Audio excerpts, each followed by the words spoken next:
All right, let's now bring in political analyst Sanusha Naidu to weigh in on the ANC Policy Conference that's getting underway tomorrow. Sanusha, always a pleasure to see you. Thank you so very much for joining us here on SABC News.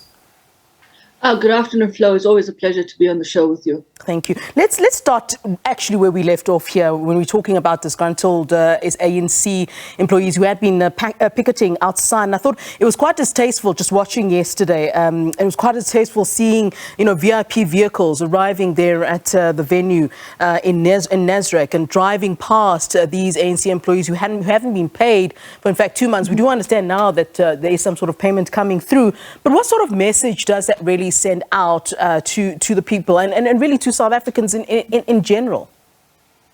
Yeah, I completely agree with you in the way that you've described the situation, the optics, and how that may have been interpreted. And I think it's, for me, the word that comes to mind is unconscionable. Yeah. That you can be as unconscionable in terms of worried about a policy conference where, in a way, you are essentially thinking about what you want to achieve, and then of course just the whole kind of the razzmatazz and the situation within the conference dinner gala and what was being served. You could see all of that on the screen behind the reporters that were basically reporting from within the venue, and it was just really not something that you could justify, in my opinion, because you haven't paid your workers. Yeah. I mean, June is June. July is already at the end, and these people have debts to pay. They have to live.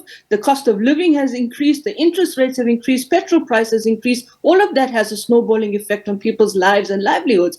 And you can't just say, I need to have a policy conference. Even if somebody else is sponsoring this policy conference gala dinner, I think the conscionable thing to have done is say, we're not going to do this. We're going to actually go lean. We're actually going to be connecting with our constituencies and with our own workers. And I think that is just the wrong messaging. And I think it completely creates an added burden of distrust and completely disconnects the party from realities on the ground. And I wonder, Sanusha, if you were able to hear what the spokesperson of the ANC had to say on that. Our politics editor here at SABC News, Zombeja, actually had a conversation with him with regards to that, and he said something which I felt was rather bizarre. Something like, this is an organisation that raises funds. We raise funds. We don't commit heists. Something to that nature. We, in justifying this issue of non-payment of staff. Mm-hmm. I mean, to me, that was quite bizarre. How did you see it?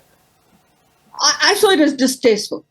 I think it was distasteful in the context of what's going on in the country, in the context of the fact that people are giving their blood, sweat, and tears to this organization that actually relies on donations and raises funds through donations. There's the Party Funding Act as well, where they have to basically report on what their political funding is being received. And I don't think it was a tasteful way to explain the way in which the situation in the party has reached this untenable financial crisis in terms of its own kinds of party funding and party finances. And that, for me, whether it was done tongue in cheek or whether it was done facetiously, I'm not sure. But I don't think it was the right time to raise that point about whether or not you are doing a heist to get money, because it just kind of says to me, and perhaps, I don't know, I can't speak for the broader South African public, but it just says to me that you kind of intimating that, yeah, this is how it is, and this is how the chips fall, and this is what it is, and you deal with it. Yeah. All right, let's talk about the policy itself. I mean, what are you expecting? We'd heard the president of the ANC talking about the fact that right now what their priority is really is the issue of creating jobs and tackling economic growth. But on the side, we're hearing that that's actually not going to take center stage, and that the issue of step aside will in fact take center stage, and the Zondo Commission. Is that possibly and likely to happen? We've certainly been hearing a lot about step aside since the last time this was the resolution that was made by the ANC itself. But it seems that it's caused a lot of problems since that time.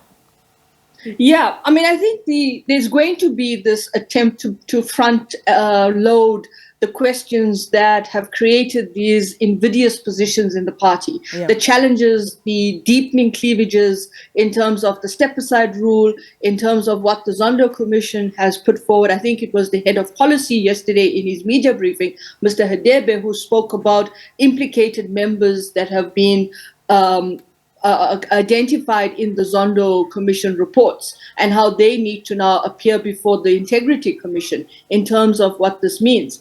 So I think you're going to have those discussions front and center, but I don't think the party can shy away from the economic crisis of the country and the fact that there are serious issues and serious policy resolutions that have not been delivered on. I think the land question is going to be there, the question of employment creation. But of course, you're talking about even ESCOM and the question around SOEs and what has been the paralysis of state-owned enterprises and the crisis in terms of where the state-owned enterprises are and what has been the impact on ordinary South Africans and the economy and investor confidence. So all of this is going to be there. The big elephant in the room is we're not sure how they're going to tackle all of this stuff. We're going to probably see this tumbleweed being kicked down the road all the time, and it's going to be wavering here and there because I think at the end of the day, they're not going to basically resolve these issues. Yeah, and I mean, does it make sense to you? I mean, from the outside looking in,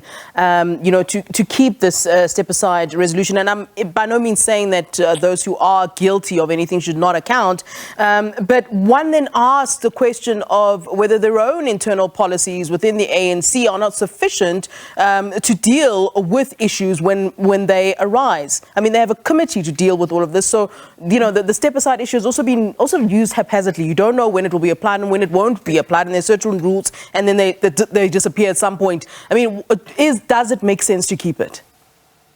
Well, I think, from a theoretical perspective, every party wants to actually have that integrity commission. It wants to have some level at which there is a engagement around how do you keep the party accountable, how do you keep members in the party accountable, how do you ensure a moral, ethical code of conduct. And of course, you try to do this in the context of these kinds of policies. So I think the policy is not the problem in per se. I think the challenge, as you rightly point out, is the lost in translation of when it is applied and in what context it's being applied, how it's being applied, how it's being interpreted. And in law, you have something called interpretation of statutes.